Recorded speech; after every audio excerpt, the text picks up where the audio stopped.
বন্ধুরা, আইপিএল এর 23 নম্বর ম্যাচটিতে মুখোমুখি হতে চলেছে গুজরাট টাইটান্স এবং রাজস্থান রয়্যালস টিম। এবং এই ম্যাচটি হতে চলেছে আহমেদাবাদে। এবং বন্ধুরা, এই ম্যাচটির জন্য এখানে প্রথম ইনিংস একটি ভালো টোটালের কথা বললে তোমরা সকলেই জানো যে আহমেদাবাদের পিচ একদমই ব্যাটিং ফ্রেন্ডলি পিচ থাকে। এবং এই ম্যাচটির জন্য 230+ স্কোর যদি হয় প্রথম ইনিংসে, আমার মনে হচ্ছে একটি ভালো টোটাল হতে পারে। আর বন্ধুরা, গুজরাট টাইটান্স এবং রাজস্থান রয়্যালস এই দুটি টিমই মোটামুটি বলা যেতে পারে শুরুটা ভালো করেছে। বিশেষ করে গুজরাট টাইটান্স টিম শুরুটা দুর্দান্তভাবে করেছে। যদিও তারা তাদের প্রথম ম্যাচটি হেরেছিল পাঞ্জাব কিংস টিমের বিরুদ্ধে, তবে বন্ধুরা এখানে Gujarat Titans team back to back 3টে ম্যাচ জিতে এই ম্যাচটি খেলতে আসছে। প্রথম ম্যাচটি হারার পরে তারা প্রথমে মুম্বাই ইন্ডিয়ান্স টিমকে হারিয়েছে, তারপরে রয়্যাল চ্যালেঞ্জার্স ব্যাঙ্গালুরু টিমকে তারা হারিয়েছে এবং তারপরে সানরাইজার্স হায়দ্রাবাদ টিমকে হারিয়ে গুজরাট টাইটান্স টিম এই ম্যাচটি খেলতে আসছে। ফলে তাদের কনফিডেন্স লেভেল কিন্তু অনেকটাই ওপরে থাকবে। আর বন্ধুরা, এই বছর গুজরাট টাইটান্স টিমের বোলিং লাইন আপ খুবই শক্তিশালী দেখাচ্ছে। আগের ভিডিওগুলোতেও আমি তোমাদেরকে জানিয়েছি যেখানে গুজরাট টাইটান্স টিমের কাছে এই বছরে প্রাসিদ কৃষ্ণা, মোহাম্মদ সিরাজ দুর্দান্ত ফর্মে আছে, দারুণ বোলিং তারা করছে। এছাড়াও সাই কিশোরও দারুণ বোলিং করছে এবং গুজরাট টাইটান্স টিমের কাছে ঈশান্ত শর্মার মতো বোলারও আছে।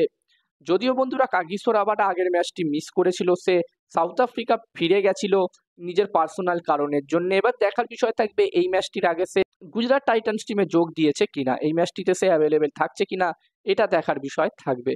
এছাড়াও বন্ধুরা, এই টিমটির কাছে গুজরাট টাইটান্স টিমের কাছে রাশিদ খানের মতো বোলারও আছে।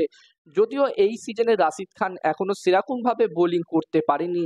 যেই রাশিদ খানকে আমরা জানি রাশিদ খান যেরকম পারফর্ম করে, সেই হিসাবে রাশিদ খানের পারফরমেন্স এই সিজনে এখনো ভালো হয়নি। তবে আমরা সকলেই জানি যে রাশিদ খান একজন চ্যাম্পিয়ন প্লেয়ার এবং রাশিদ খান খুব তাড়াতাড়ি ফর্মেও ফিরবে। অন্যদিকে রাজস্থান রয়্যালস টিমের কথা বললে এই টিমটি 4টে ম্যাচের মধ্যে 2টো জিতেছে, 2টো হেরেছে।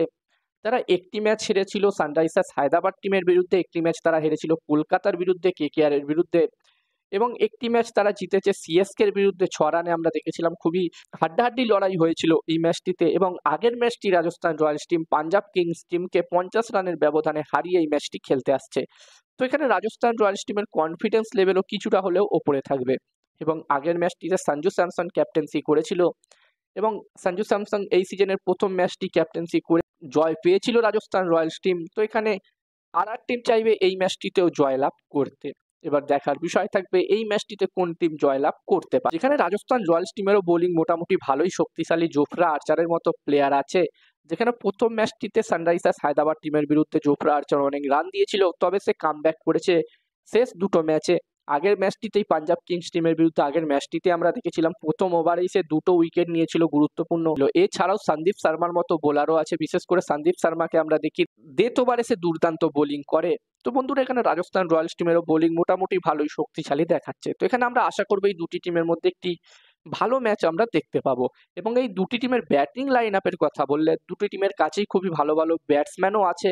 যেখানে রাজস্থান রয়্যালস টিমের কাছে সঞ্জু স্যামসন, যশস্বী জয়সওয়াল, রিয়ান পরাগ, নীতিশ রানা, সিমরন হেটমায়ারের মতো ব্যাটসম্যান আছে। অন্যদিকে বন্ধুরা, গুজরাট টাইটান্স টিমের কাছেও জস বাটলার, শুভমান গিল, সাই সুদর্শন, সেরফানে রাদারফাটের মতো ভালো ভালো ব্যাটসম্যান আছে। ওভারঅল এই দুটি টিমকেই খুবই শক্তিশালী দেখাচ্ছে এবং এই ম্যাচটিতে আমি গুজরাট টাইটান্স টিমকেই এগিয়ে রাখবো। আমার মনে হচ্ছে এই ম্যাচটিতে গুজরাট টাইটান্স টিমেরই পাল্লা ভারী থাকবে। আর এখানে তোমাদের কি মনে হচ্ছে এই ম্যাচটিতে কোন টিম জয়লাভ করতে পারে, এই ম্যাচটি কোন টিম জিতবে, গুজরাট টাইটান্স নাকি রাজস্থান রয়্যালস? তোমরা চাইলে নিজেদের মতামত কমেন্ট করে কমেন্ট বক্সে জানাতে পারো।